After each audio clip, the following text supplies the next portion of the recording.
Assalamualaikum warahmatullahi wabarakatuh. Bagaimana kabarnya anak hari ini?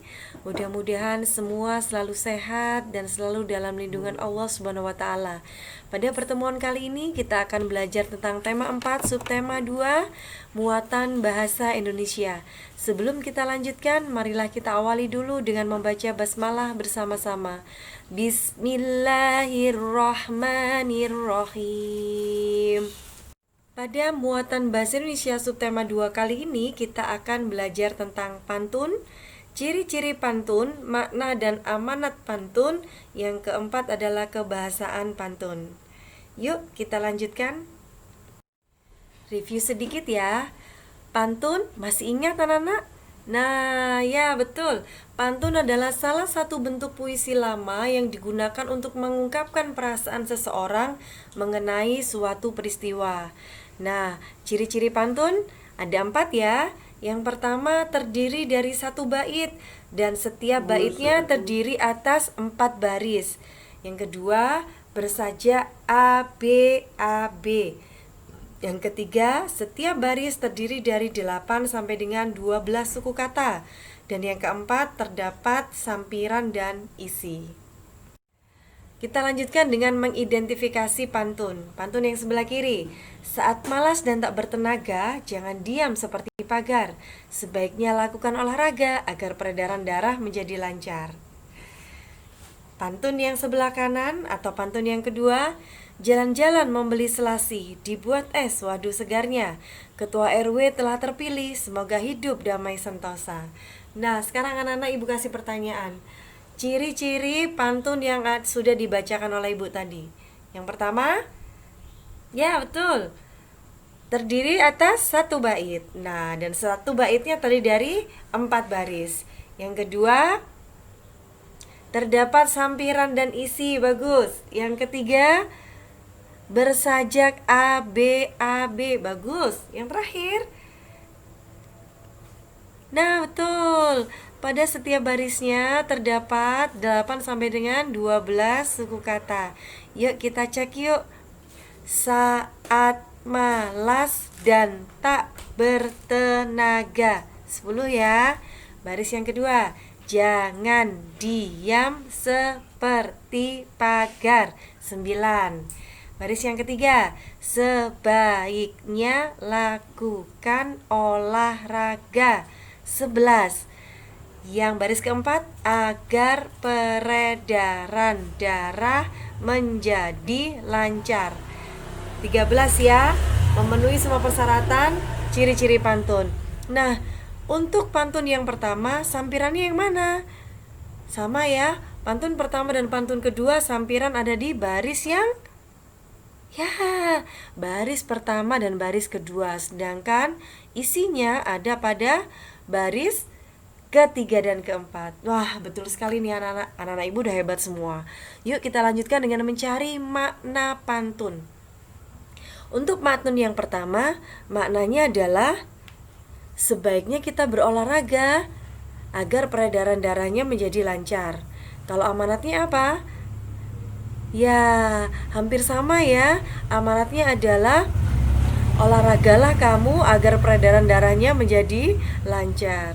Kalau di pantun yang kedua, maknanya adalah ketika ketua RW-nya sudah terpilih, maka kehidupan di daerah itu atau di lingkungan itu menjadi damai. Amanatnya adalah hidup damai sentosa dengan ketua RW yang sudah dipilih. Begitu ya. Kita lanjutkan dengan kebahasaan pantun. Ada 4 yang harus ada ketika membuat pantun. Yang pertama adalah diksi, 2 imaji, 3 bahasa kiasan, dan yang keempat adalah bunyi. Kita bahas satu-satu ya. Apa sih diksi itu? Diksi adalah pemilihan kata yang tepat dalam membuat sebuah pantun. Artinya kita harus memilih kata-kata, tidak boleh sembarangan yang ditulis dalam sebuah pantun. Yang kedua, imaji. Imaji adalah penggambaran yang ada di dalam teks pantun. Tujuannya adalah pembaca atau pendengar bisa terbawa ke dalam tujuan pantun yang dibuat. Yang ketiga adalah bahasa kiasan. Apakah ini? Bahasa kiasan adalah bahasa yang digunakan untuk menyampaikan sebuah makna secara tidak langsung. Dan yang keempat adalah bunyi. Bunyi adalah cara kita melafalkan pantun tersebut dengan intonasi yang tepat dan penekatan kata yang pas, sehingga orang yang mendengar atau pembaca lebih tertarik dengan pantun yang kita sampaikan. Unsur apa saja ya yang ada ketika kita membaca pantun? Nah, ternyata ketika kita membaca pantun ada 3 hal yang perlu kita perhatikan. Yang pertama adalah pelafalan, yang kedua intonasi, dan yang ketiga ekspresi. Pelafalan adalah ketika membacakan sebuah pantun, pelafalannya atau dibacanya harus dengan jelas. Fonem-fonem yang dilafalkan harus tegar agar tidak menimbulkan salah tafsir. Nah, konsonan dan bunyi vokal perlu diperhatikan dengan teliti. Yang kedua adalah intonasi atau penekanan, atau juga kata yang pas yang harus dibaca ketika kita membacakan sebuah pantun. Yang ketiga adalah ekspresi. Ekspresi atau mimik wajah atau mimik muka saat membaca pantun bisa berbeda-beda sesuai dengan kata-kata yang ada di dalamnya, sehingga si pembaca atau pendengar bisa terbawa suasana yang ada di dalam pantun tersebut.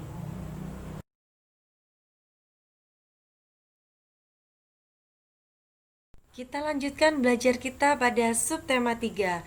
Di subtema 3, anak-anak tetap belajar tentang mengidentifikasi pantun. Nah, ini ada di halaman 96 buku paketnya anak-anak. Kacang goreng enak dimakan, kue tape diberi ragi. Kalau tembok sudah dibersihkan, jangan ada coretan lagi. Nah, setelah mendengarkan pantun yang ibu baca, yuk jawab pertanyaan dari ibu. Jenis pantun yang ibu baca tadi termasuk jenis pantun apa? Ya, betul. Pantun nasihat. Yang kedua, jumlah baitnya berapa? 1, bagus. Yang ketiga, jumlah barisnya ada berapa? Ada 4, bagus. Yang keempat, mana yang termasuk sampiran?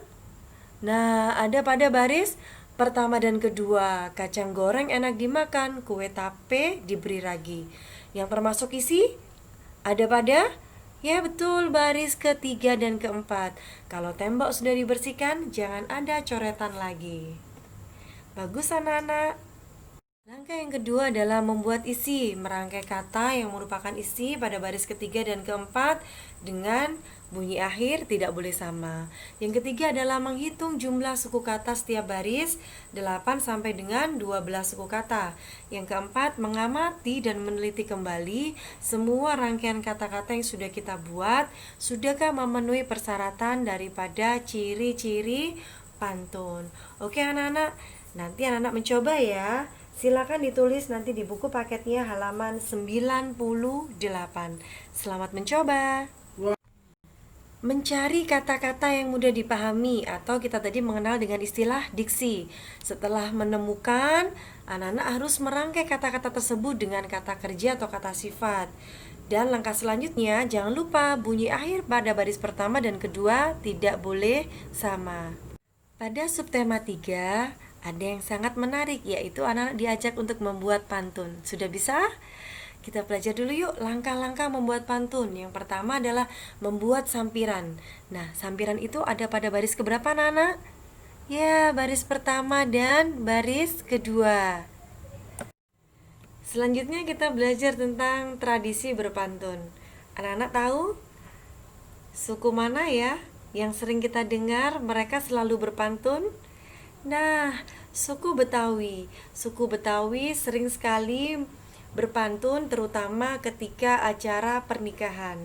Yuk, Ibu contohkan beberapa pantun dari suku Betawi. Pak Pung, Pak Mustape, Pak Dule di rumahnya, ada tepung, ada kelape, ada semut di tengahnya. Yang kedua, Haji Mukmin saudagar delime, orang yang murni bertuker name. Jangan hirau kesani kemari, asal hidup kita di jalan agame. Yang ketiga, Hujan gerimis aje, ikan bawal diasinin. Si Hindun nangis aje, bulan Sawal minta dikawinin. Bagaimana anak? Termasuk pantun apakah yang ibu baca tadi? Pantun yang sering dibaca oleh suku Betawi?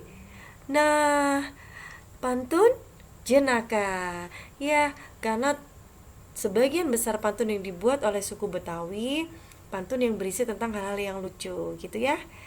Terima kasih. Selamat mencoba, anak-anak. Alhamdulillahirabbil alamin. Belajar kita pada hari ini telah usai. Terima kasih atas perhatiannya. Mudah-mudahan semua yang kita pelajari senantiasa bisa menjadi tambahan ilmu yang manfaat dan berkah untuk semuanya. Tetap sehat, tetap bahagia.